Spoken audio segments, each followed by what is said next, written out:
So we have an inner circle.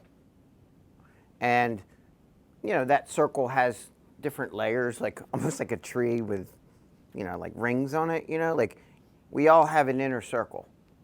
And that inner circle, I think it supersedes anything based on some factors that I wrote down. And I don't know if there's any leadership training on this, but I wanted to list these because it seems like our inner circles that we've created and the different layers of that, they need to be scaled for us to grow. And because you guys are all here, you guys have been here a long time. Those inner circle things and the trust that you have with people are often based on these values in our science. So what I wanted to list is inner circle qualities that I listed 16 inner circle qualities that we should reflect on and remember, like why we trust people in our circle, okay? We ain't co-workers here, man, we family. That's how we can always go and serve your family. Hey, look, we get it, just know that we on a mission. Behaviors and such we mask up for the kids is. Look at the photos, look at their pictures. So, inner circle.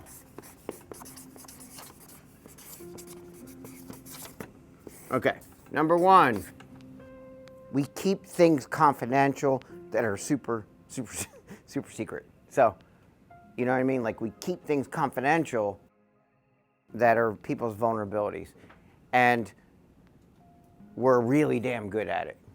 And I want you to know the behavior hack you can do, which you already probably know. If you're not sure if you trust someone with your most sensitive information, throw some bullshit out there and see if it comes back to you, okay?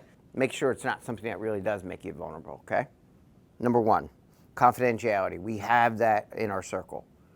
And the moment that starts getting breached is the moment that the person might be going through things or whatever it is, and they start changing what they care about. And then you have to distance that circle a little bit, okay? Number two, quality of the people that you're bringing close to you that I think has built this amazing organization. It's the behaviors of you guys. Number two, in my opinion, it's not manipulating people in bad faith. And behavior analysts are notorious for that. They're just not always genuine. I mean, look at the garbage that's out there. Like, I don't know if this is not in line with BACB standards, but like the sandwich effect. Like, oh, I'm going to tell you something really great, and then I'm going to throw you something undesirable that's going to upset you, and I'm going to follow it up with something. So what does that teach you?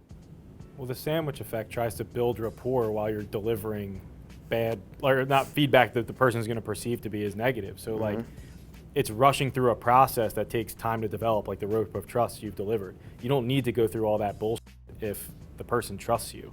Yes. So focus on that first, and you don't have to do some sandwich technique. Exactly. Because you're genuine, you're authentic. Exactly. And then it's also easier for someone to receive feedback from that history, that rope of trust.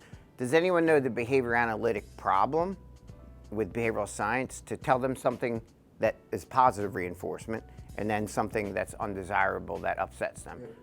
You're pairing an aversive with that reinforcer, so it ends up taking away from that. Nobody's hearing that reinforcer. Exactly.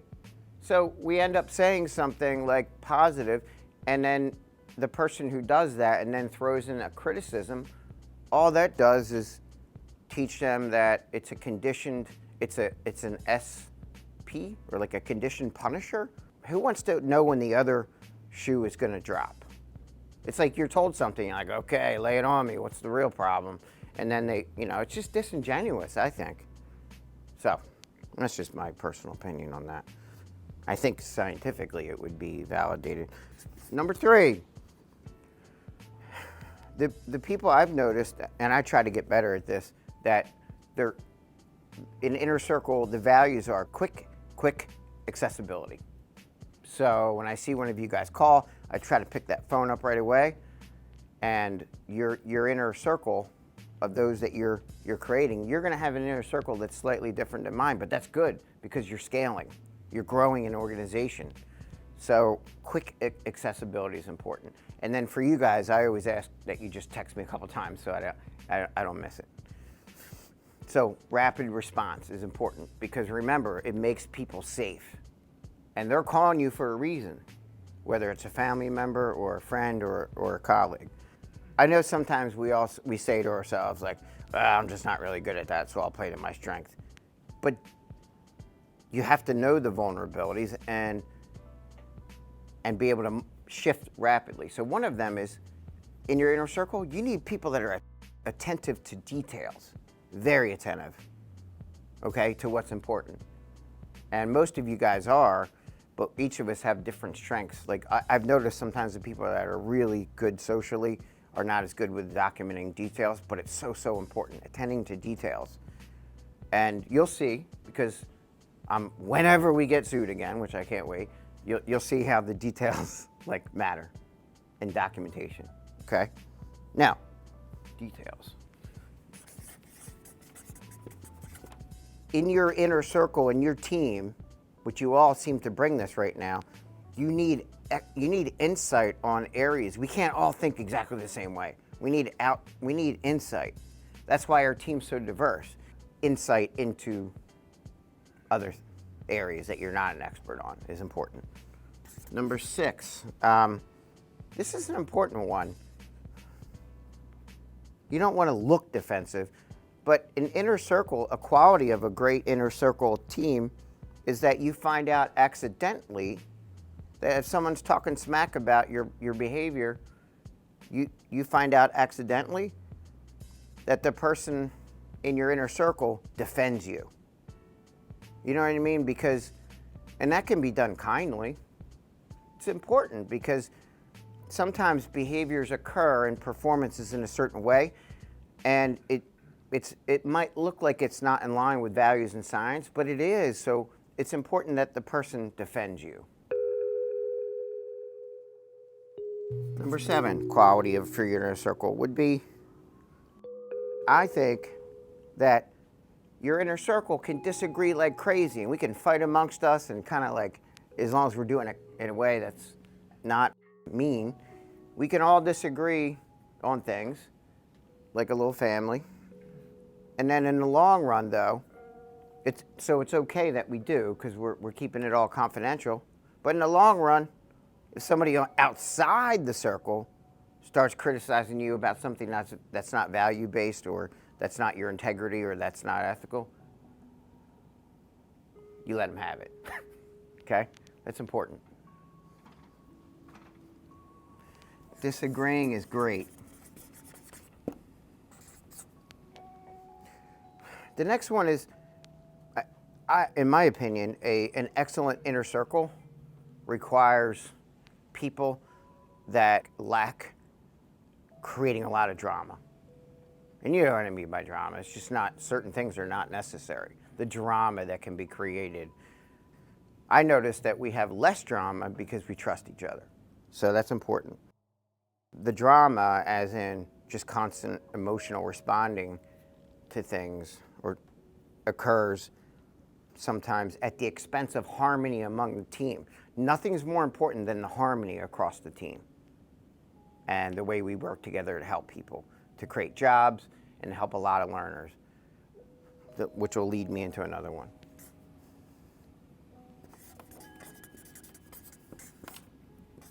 Number 9. It's similar to the other one, but the folks in our inner circle, I've noticed, they have strong outside relationships outside of BDA, which is important. You know, we don't want to be like too incestuous, like we only all think the same way. I keep learning little things from Progar about his relationships that are good, and it's one of my weaknesses. I get so hyper-focused on you guys and what we're doing that I forget about making sure I'm procuring feedback from relationships outside the organization. Number 10, and this is a regular one that we always talk about. We deliver on promises. You obviously don't need me to get into that. Number 11, we all in our inner circle constantly have the mindset of how do we replicate and scale what's working in our inner team. We have to constantly think about that and document it and be like, there's a pattern that this has been working very well over time. Let's document. The reason Roland Romano, the team, Sweet Tea, Raf, that they're documenting what seems to be working. And that way we can replicate and scale those things, those values in that inner circle. So, number 12. Guys, I know I joke too much, but you gotta have fun. We have to have fun together and try not to offend each other in that fun. But we gotta have fun because you're spending a lot of work, a lot of time helping people. So I really hope that we continue to have that humility to joke around with each other. And I don't think I'm the funniest individual, but many people here are funny. So, number 13, no one person's ego should supersede the mission. Never, including me. So, the moment that someone's ego and them just wanting to be right or one-up someone else, that supersedes the mission that we're on to help a lot of people with behavior science, and you see that repeatedly, they're not right for the circle. Okay? Mission over ego. Number 14. This is really not that big of a value, or it's not that big of a deal. But since we're in the business of, and this helps with our selection process of good people, we're in the business of changing behaviors.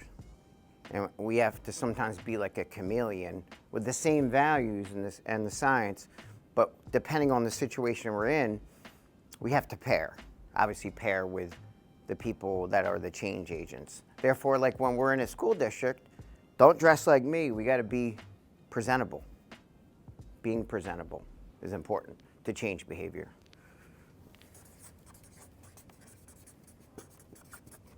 Number 15.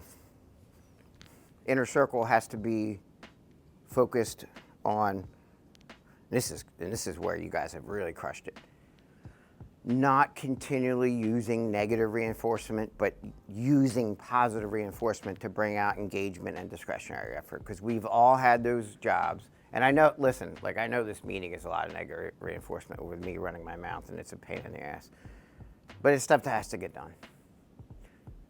So remember, identifying the people that willfully, if that's even a behavior analytic term, initiate things instead of being prompted endlessly to do things. Discretionary effort. They do it because they want to, not because they have to.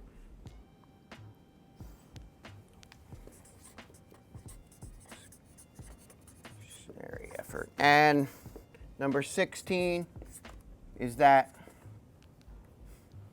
really all this is, number 16 is to respect the code of the other 15 things. Okay? Respect it. The values, the code, the science. That's all. That's all I got.